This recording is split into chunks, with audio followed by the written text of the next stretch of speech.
चला तर आज आपण बिग बॉस बद्दल बोलूया।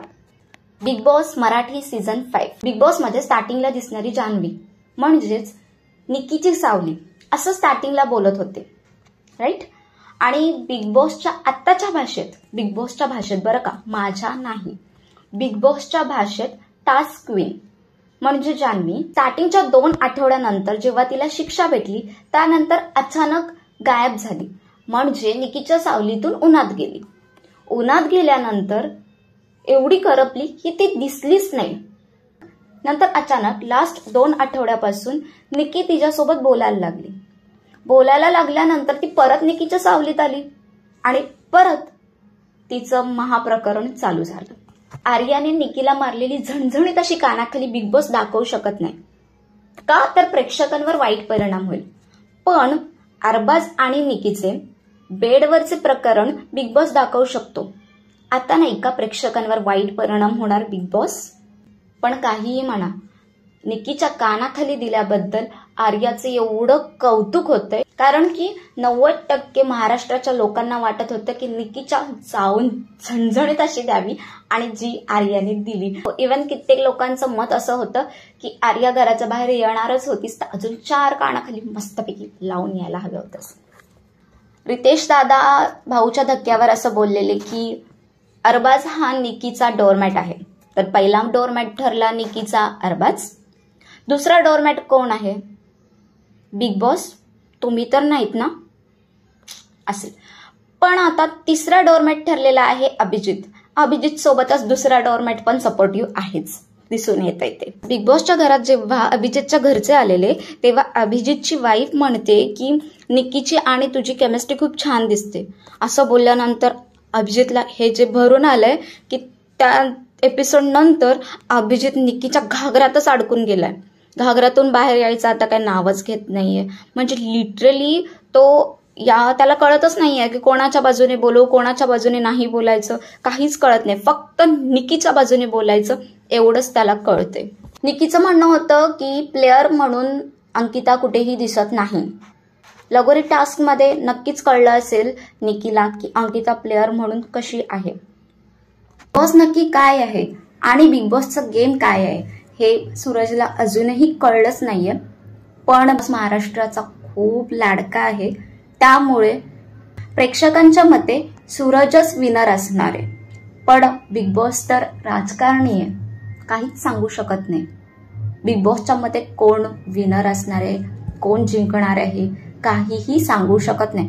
बिग बॉसची जर इच्छा झाली ना, आणि इच्छा झाली तर नाही, इच्छाच आहे की निकीच विनर व्हावी, कारण ते दिसून येते की बिग बॉस निकीला कशा प्रकारे सपोर्ट करते हे 3-4 आठवडे।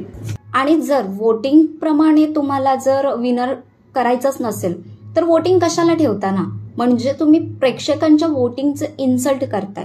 त्यात बिग बॉस 100 दिवसांवरून कमी दिवसांचा झाला, का तर हिंदी बिग बॉस चालू होतोय म्हणून। मला सांगा, महाराष्ट्रात होतोय बिग बॉस, मराठी बिग बॉसलाच कमीपणा आणि हिंदी बिग बॉसला बडेगिरी। वाह, काय बोलायचं तुम्हाला आता। महाराष्ट्रात राहून मराठीलाच तुम्ही कमी लेखायला सुरुवात केलीत। विथ असंही नाही का टीआरपी नव्हता तुम्हाला, भरघोस टीआरपी होता निकीने दिलेला या बिग बॉस सीझन 5 ला। बिग बॉसच्या एका एपिसोडमध्ये 90% फक्त निकीच दिसत होती, बाकीचे खरंच बोलत नव्हते की बिग बॉसने दाखवलं नाही बोललेलं काही। अभिजित बद्दल बोलायचं झालं तर स्टार्टिंगच्या वीक मध्येच अभिजितच्या हाताला दुखापत झाली, त्याच्यानंतर तो गेम खेळतच नव्हता, कामही करत नव्हता। त्याची कामं बाकीचे लोक वाटून घेत होते, ज्यांना आता तो कामं लावतोय। पण अभिजित आता ज्या प्रकारे भांडतोय तर त्याच्यावरून त्याला कळायला पाहिजे होतं की आधी ह्याच लोकांनी त्याला सपोर्ट केलेलं।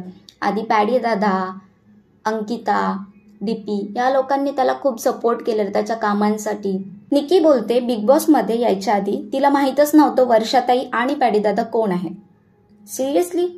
अगं, कित्येक लोकांचे लहानपण गेले वर्षाताईंचे चित्रपट आणि पॅडी दादांची कॉमेडी बघत, आणि तू म्हणतेस मी त्यांना ओळखतच नव्हते, कधीच बघितलं नव्हतं।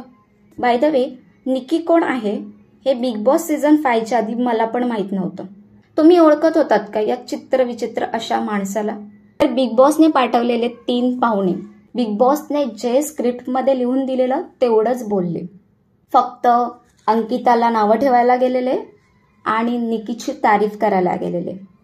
जो अभिजित कधीच क्लिअरली बोलला नाही, कधी कोणासाठी स्टँड सुद्धा घेतला नाही. निकी सोडून ना, निकीसाठी नेहमी स्टँड घेतो बरं का तो. कधीच कोणासाठी स्टँड घेतला नाही, त्याला छान दाखवतोय बिग बॉस. आणि जे पॅडी बोलत होते त्यांनाच त्यांनी बिग बॉसमधून बाहेर काढलं. खरंच वोट कमी पडले का पॅडी दादांसाठी? अंकिता संस्कृती जपून खेळतीये, तिला खराब दाखवतायत आणि निकी सारख्या मुलीला प्रमोट करतोय बिग बॉस. वाह. म्हटलं तर पॅडी दादा जात होते तेव्हा त्याला थोडंही वाईट वाटलं नाही. त्याच्यानंतर दुसऱ्या दिवशी सूरज म्हणतोय की मला खरंच वाईट वाटलं, खूप वाईट वाटलं पॅडी दादा, तुम्ही गेलात, माझ्या डोळ्यातून पाणी आलं. आता ज्या दिवशी पॅडी दादा गेले त्या दिवशीचे तुझे इमोशन्स खरे होते का नेक्स्ट डेचे खरे होते ते तुलाच माहिती बाबा. रिसेंटली लास्ट वीकमध्ये कमी लोक राहिले. ड्युटी वाटून द्यायला खरंच खूप लोकांना जास्त कामं पडतात. तर कळून यायला पाहिजे ना, आपल्याला स्वतःला पण थोडी अक्कल हवी आहे, थोडी माणुसकी पण हवी की हा मी पण एखादं जास्त काम करते. तर अभिजित पण हुशारच, त्याला घागऱ्यातच घेतले नाही का निकीने. तू फक्त डायनिंग टेबल पुस. अरे त्या बाकीचे लोक पूर्ण बिग बॉसमध्ये जान्हवी आणि अंकिता फक्त दोघीच दिसतात किचनमध्ये राबताना. बाकीचे काय करतात? फुकट खात असता का? लाज नाही वाटत फुकटचं खायला? वरून अभिजित करतोय तू फक्त टेबल पुसून दे. अरे पूर्ण बिग बॉसमध्ये तिने केलं काय घरात? एक तरी काम केलं का? मी ही ड्युटी करणार नाही, मी ती ड्युटी करणार नाही, मी हे नाही करणार, मी ते नाही करणार, मला हेच पाहिजे, मला तेच पाहिजे, एवढंच चालत होतं. आणि बिग बॉस तिची फरमाईश पूर्ण करत होता. कॉफी आता अरबाज खरंच घेऊन गेला की निकीने लपवून ठेवली काय माहिती. तर निकी आणि अरबाजमुळे बिचारा सगळ्यांना कॉफी भेटत नव्हती. आणि त्यानंतर त्याच टॉपिकवरून एवढी भांडणं चालू होती, त्यात सुद्धा बिग बॉसने कॉफी पाठवून दिली. ती पण कोणाला? निकी आणि अभिजितला. अरे बाकीच्यांचं काय, ते बिचारी कामं करतायत आणि हे बसून कॉफी पितायत. वाह. निकी अंकिताला जाब विचारते की मला खायला चपाती हवीये, ब्रेकफास्ट हवाय, तुझे हात काय तुटलेत का? तू करून घे ना. त्यात नंतर जान्हवी बोलते की तुझा मुद्दा बरोबर होता. अगं जान्हवी, तुझी पण ब्रेकफास्टची ड्युटी होती, तू करायची चपाती, तुझा मुद्दा बरोबर होता. तर अभिजित करतोय तू फक्त टेबल पुस. ते लोक अंकिता तीन ड्युटी करून तुला फुकट खायला द्यायला. अंकिता काय अरबाज आहे का? की आता अभिजित आहे का बिग बॉस आहे तुझे नाटकं पूर्ण करायला? ज्या हातचं खातेस तिलाच कुचकी म्हणते. अन्न खाताना तरी थोडी लाज वाटली पाहिजे की नाही. त्यात आता 2 आठवडे झाले निकी खूपच चांगली दिसते. बिग बॉस काय सिक्रेट रूम मध्ये घेऊन निकीला सांगितलं का की बघा बाई, बाहेर ना सध्या प्रेक्षकांची वोट जास्त आहेत सूरजला आणि दुसरं वोट आहे अंकिताला. तर तुझ्याकडे हे 2 आहेत ज्यांना तुला डाऊन करायचे. पण तू जर सूरजला डाऊन दाखवलंस तर पब्लिक तुझ्यावरच रागवणार, मग तुझे प्रेक्षक अजून कमी होणार. मग तू काम कर, सूरजला चांगलंच दाखवत राहा, सूरजच्या बाजूने बोलत राहा आणि अंकिताला वाईट दाखवायचा प्रयत्न कर.